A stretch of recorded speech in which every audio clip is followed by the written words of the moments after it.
కూడా పారదర్శకంగా చాలా విషయాలు మీకున్న డౌట్ అని చెప్పిండు. గ్రామ సభలలో కూడా మాకు లిస్టులో పేరు రాలేదని మరి మంత్రి గారికి కూడా చెప్పడం జరిగింది. పక్షపాతంగా ఇట్లా తీసేసిందని అట్లాంటివి కాదు, కమిషనర్ గారికి చెప్పగానే నిరంతర ప్రక్రియ తప్పకుండా. ఈరోజు వార్డు సభలో పాల్గొన్న పెద్దలకు, విచ్చేసినటువంటి వార్డు ప్రజలందరికీ పేరు పేరున నమస్కారం.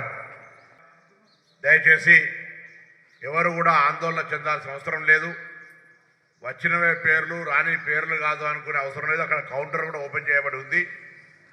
ఈ నియోజకవర్గంలో, ఈ రాష్ట్రంలో జరుగుతున్న పథకాలకు సంబంధించి ఎవరైనా 200 యూనిట్లు వాస్తవంగా లోపల కాల్చుకొని కూడా ఇప్పటికి 200 యూనిట్ల లోపల ఉండి ఎవరికైనా ఇబ్బంది బిల్లు వస్తుంది అనుకుంటే దయచేసి మీరు ఎండిఓ ఆఫీసులో పోయి వెరిఫికేషన్ చేయించుకొని ఏదైనా నెంబర్ తప్పుంటే సరి చేసుకోండి.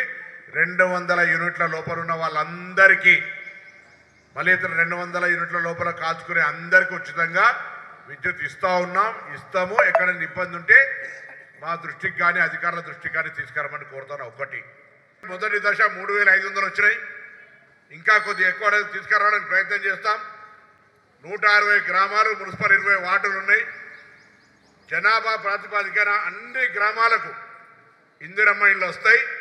అర్హత పూర్తిగా నిరుపేదలైన ఉన్నటువంటి వాళ్ళను మీ ముందట చదివి వినిపించిన తర్వాతనే ఎంపిక ప్రక్రియ చేస్తాం. ఎక్కడ కూడా ఇబ్బంది లేదు.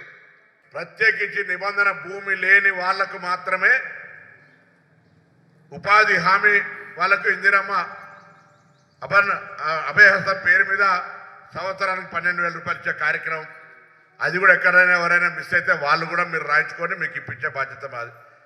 సో వాస్తవంగా 2 లక్షల రూపాయల రుణమాఫీకి సంబంధించి కూడా మేము చెప్పింది 2 లక్షల లోపల, కానీ 2 లక్షల పై వాళ్ళు కూడా చాలామంది ప్రభుత్వాన్ని అడగడము, ఆ అడిగేటువంటి అంశం గౌరవ ముఖ్యమంత్రి గారి దగ్గర దాకా చేరడము, శాసనసభ్యులందరూ కూడా ఇట్లా 2 లక్షల పై వాళ్ళకి రావాలి, ఇవ్వాలి అనే ఆలోచనతో మాట్లాడడంతో 2 లక్షల లోపల ఉన్న వాళ్ళందరికీ మేము నిధులు వెంటనే, కొంతమందికి ఇంకెవరికైనా రాకపోయి ఉంటే కూడా దయచేసి వాటి వివరాలు కూడా ఇవ్వండి.